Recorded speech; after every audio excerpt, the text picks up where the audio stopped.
ਅੱਛਾ ਜੀ, ਆ ਮੇਰੀ ਵੀਡੀਓ ਸਪੈਸ਼ਲ ਉਹਨਾਂ ਬੰਦਿਆਂ ਲਈ ਆ ਜਿਹੜੇ 4 ਕ ਪੈਸੇ ਲੈ ਕੇ 4 ਕ ਡੱਬੇ ਇਕੱਠੇ ਕਰਕੇ ਸਲਾਬ ਵਾਲਿਆਂ ਦੇ ਕੋਲ ਜਾਂਦੇ ਨੇ ਆਪਣੇ ਇੰਟਰਨੈਟ ਤੇ ਸਿਰਫ ਵੀਡੀਓ ਬਣਾਉਣ ਲਈ। ਹੋਰ ਉਹਨਾਂ ਨੂੰ ਕੋਈ ਗਰਜ਼ ਨਹੀਂ ਹੁੰਦੀ।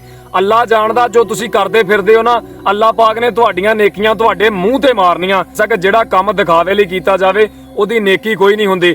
ਤੁਸੀਂ ਤੇ ਸਿਰਫ ਇਸ ਲਈ ਕਰ ਰਹੇ ਹੋ ਕਿ ਆਪਣੇ YouTube ਤੇ ਵਿਊ ਲੈਣ ਲਈ, TikTok ਤੇ ਵਿਊ ਲੈਣ ਲਈ, ਸੋਸ਼ਲ ਮੀਡੀਆ ਤੇ ਵਿਊ ਲੈਣ ਲਈ। ਉਹਨਾਂ ਲਈ ਇਹ ਵੀਡੀਓ ਆ।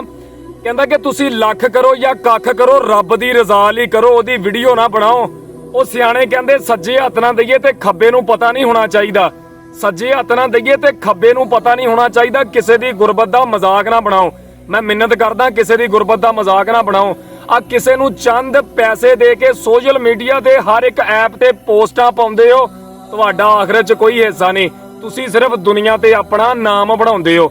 ਉਹ ਝੱਲਿਓ, ਕੁਝ ਐਸੀਆਂ ਨੇਕੀਆਂ ਵੀ ਹੋਣੀਆਂ ਚਾਹੀਦੀਆਂ ਜਿਹਦਾ ਸਿਰਫ ਰੱਬ ਨੂੰ ਪਤਾ ਹੋਵੇ ਤੇ ਚੰਗਾ ਏ। ਉਹ ਮੀਆਂ ਦਿਲਦਾਰ ਆ ਜੋ ਲੋਕ ਕਰਦੇ ਫਿਰਦੇ ਆ ਨਾ, ਇਹ ਤੇ ਸਿਰਫ ਵੀਡੀਓ ਬਣਾ ਕੇ ਵਿਊ ਲੈਣ ਦਾ ਧੰਦਾ ਏ।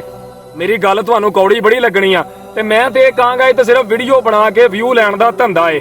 ਯਾਰ ਤੁਸੀਂ ਮਦਦ ਕਰਨੀ ਤੇ ਰੱਬ ਦੀ ਰਜ਼ਾ ਲਈ ਕਰੋ ਨਾ। ਕਿਉਂ ਉੱਥੇ ਜਾਂਦੇ ਮੈਂ ਅਕਸਰ ਵੇਖਿਆ, ਤੁਸੀਂ ਵੀ ਦੇਖਦੇ ਹੋਵੋਗੇ।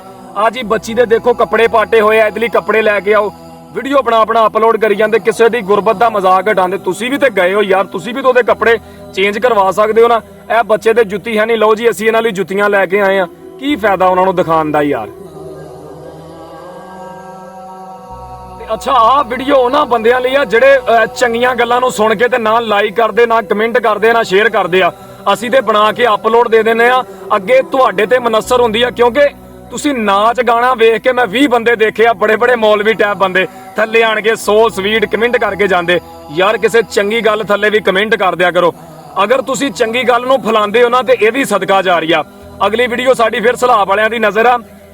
ਕਹਿੰਦਾ ਕਿ ਹਰ ਸ਼ੈ ਉੱਜੜ ਪੁੱਜੜ ਗਈ, ਡਰਦੇ ਦਿਲ ਚੋਂ ਭੁਲੇਖੇ ਨਹੀਂ ਜਾਂਦੇ, ਛੋਟੇ ਬੱਚੇ ਤਰਸਦੇ ਰੋਟੀ ਨੂੰ, ਅੱਲਾ ਦੀ ਕਸਮੇ ਵੇਖੇ ਨਹੀਂ ਜਾਂਦੇ।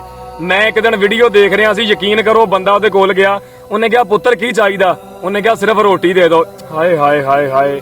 ਕਹਿੰਦਾ ਛੋਟੇ ਬੱਚੇ ਤਰਸਦੇ ਰੋਟੀ ਨੂੰ, ਅੱਲਾ ਦੀ ਕਸਮੇ ਵੇਖੇ ਨਹੀਂ ਜਾਂਦੇ। ਰੱਬਾ ਸੋਹਣਿਆ ਅਸੀਂ ਇਹ ਇਮਤਿਹਾਨ ਨਹੀਂ ਦੇ ਸਕਦੇ, ਸਾਨੂੰ ਤੂੰ ਹੋਰ ਨਾ ਅਜ਼ਮਾ। ਹਰ ਸ਼ੈ ਲੈ ਗਿਆ ਪਾਣੀ ਰੋੜ ਕੇ, ਸਾਡੇ ਤੇ ਆਪਣਾ ਰਹਿਮ ਫਰਮਾ। ਰੱਬਾ ਸੋਹਣਿਆ ਤੇਰੇ ਹੁਕਮ ਬਗੈਰ ਤਾਂ ਇੱਕ ਪੱਤਾ ਨਹੀਂ ਹਿੱਲ ਸਕਦਾ, ਇਸ ਪਾਣੀ ਤੋਂ ਸਾਡੀ ਜਾਨ ਛਡਵਾ। ਰੱਬਾ ਸੋਹਣਿਆ ਲੱਖਾਂ ਲੋਕ ਕਮੈਂਟਾਂ 'ਚ ਆਮੀਨ ਲਿਖਦੇ ਨੇ, ਕਿਸੇ ਇੱਕ ਆਮੀਨ ਦੇ ਸਦਕੇ ਦਿਲਦਾਰ ਦੀ ਦੁਆ ਕਬੂਲ ਫਰਮਾ। ਤੇ ਆਮੀਨ ਕਮੈਂਟ 'ਚ ਲਾਜ਼ਮੀ ਲਿਖਿਓ, ਹੋ ਸਕਦਾ ਕਿਸੇ ਇੱਕ ਆਮੀਨ ਦੇ ਸਦਕੇ ਅੱਲਾਹ ਪਾਕ ਤੁਹਾਡੀ ਦੁਆ ਕਬੂਲ ਫਰਮਾ ਲਵੇ। ਤੇ ਕੋਈ ਫਰਕ ਨਹੀਂ ਪੈਂਦਾ, ਸਾਰੀ ਦਿਹਾੜੀ ਵੀਡੀਓ ਦੇਖਦੇ ਹੋ, ਲਟਰ ਪਟਰ ਥੱਲੇ ਕਮੈਂਟ ਵੀ ਕਰਦੇ ਹੋ, ਲੱਖਾਂ ਦੀ ਤਾਦਾਦ 'ਚ ਕਮੈਂਟ ਹੁੰਦੇ ਆ। ਨੱਚਣ ਟੱਪਣ ਵਾਲਿਆਂ ਨੂੰ ਕਰੋੜਾਂ ਦੇ ਹਿਸਾਬ ਨਾਲ ਲਾਈਕ ਹੁੰਦੇ ਤੇ ਤੁਸੀਂ ਦਿੰਦੇ ਹੋ ਸਰਕਾਰ। ਵੈਸੇ ਜਿੰਨੂੰ ਮਰਜ਼ੀ ਪੁੱਛ ਲਓ, ਕਹਿੰਦਾ ਜੀ ਮੈਨੂੰ ਨਹੀਂ ਪਤਾ। ਤੇ ਯਾਰ ਉਹਨਾਂ ਤੇ ਮੁਸ਼ਕਲ ਵਕਤ ਆ, ਉਹਨਾਂ ਦਾ ਸਾਥ ਦਿਓ, ਵੀਡੀਓ ਬਣਾ ਕੇ ਅਪਲੋਡ ਕਰੋ, ਦੁਨੀਆ ਦੇ ਦਿਲ 'ਚ ਥੋੜੀ ਨਰਮੀ ਪੈਦਾ ਹੋਵੇ। ਆ ਜਿਹੜੇ ਵੱਡੇ ਜਗੀਰਦਾਰ ਲੋਕ ਨੇ, ਯਕੀਨ ਕਰੋ ਇੱਕ ਪੈਸਾ ਨਹੀਂ ਕੱਢਦੇ। ਕਹਿੰਦਾ ਕਿ ਮਾਲ ਮਵੇਸ਼ੀ ਡੰਗਰ ਰੁੜ ਗਏ, ਖੁਰਲੀ ਕੋਠੇ ਛੱਪਰ ਰੁੜ ਗਏ, ਟੁੱਟ ਗਏ ਕਾਵਾਂ ਚਿੜੀਆਂ ਦੇ ਘਰ, ਟੁੱਟ ਗਏ ਕਾਵਾਂ ਚਿੜੀਆਂ ਦੇ ਘਰ, ਟਾਲੀ ਬੇਰੀ ਕਿੱਕਰ ਰੁੜ ਗਏ, ਪਿੰਡ ਦੀ ਵੱਡੀ ਮਸਜਿਦ ਢਹਿ ਗਈ, ਦਰੀਆਂ ਪਾਰੇ ਮਿੰਬਰ ਰੁੜ ਗਏ।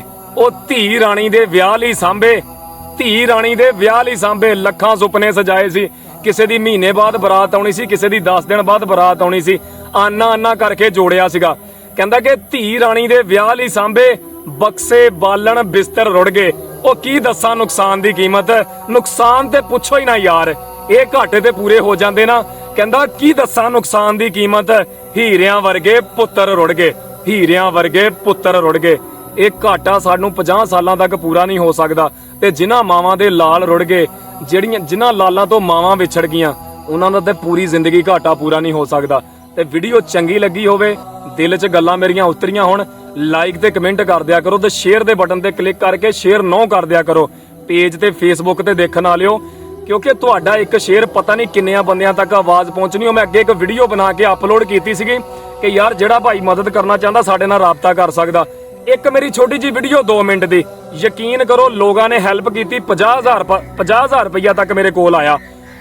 ਤੇ ਥੋੜੀ ਜੀ ਵੀਡੀਓ ਚੱਲੀ, ਕੋਈ ਜ਼ਿਆਦਾ ਨਹੀਂ ਚੱਲੀ, ਲੋਕਾਂ ਨੇ ਸ਼ੇਅਰ ਕੀਤੀ, ਕਈਆਂ ਬੰਦਿਆਂ ਦੇ ਦਿਲ 'ਚ ਉਤਰੀ। 50,000 ਰੁਪਈਆ ਮੈਨੂੰ ਆਇਆ ਜਾਇਜ਼ ਕੈਸ਼ ਦੇ ਜ਼ਰੀਏ 5-4 ਬੰਦਿਆਂ ਨੇ। ਮੈਂ ਉਹ ਜਿਹੜਾ ਬੰਦਾ ਹੱਕਦਾਰਾਂ ਤੱਕ ਹੱਕ ਪਹੁੰਚਾਉਂਦਾ ਸੀ, ਅਮਾਨਤ ਦੇ ਤੌਰ ਤੇ ਉਹਨੂੰ ਪਹੁੰਚਾਤਾ। ਮੈਂ ਕਿਹਾ ਯਾਰ ਇਹ ਉਹਨਾਂ ਦਾ ਹੱਕ ਉਹਨਾਂ ਤੇ ਹੀ ਪਹੁੰਚਾਓ। ਤੇ ਤੁਸੀਂ ਵੀ ਸ਼ੇਅਰ ਕਰ ਦਿਆ ਕਰੋ, ਹੋ ਸਕਦਾ ਕਿਸੇ ਇੱਕ ਬੰਦੇ ਦੇ ਦਿਲ 'ਚ ਮੇਰੀਆਂ ਗੱਲਾਂ ਉਤਰ ਜਾਣ।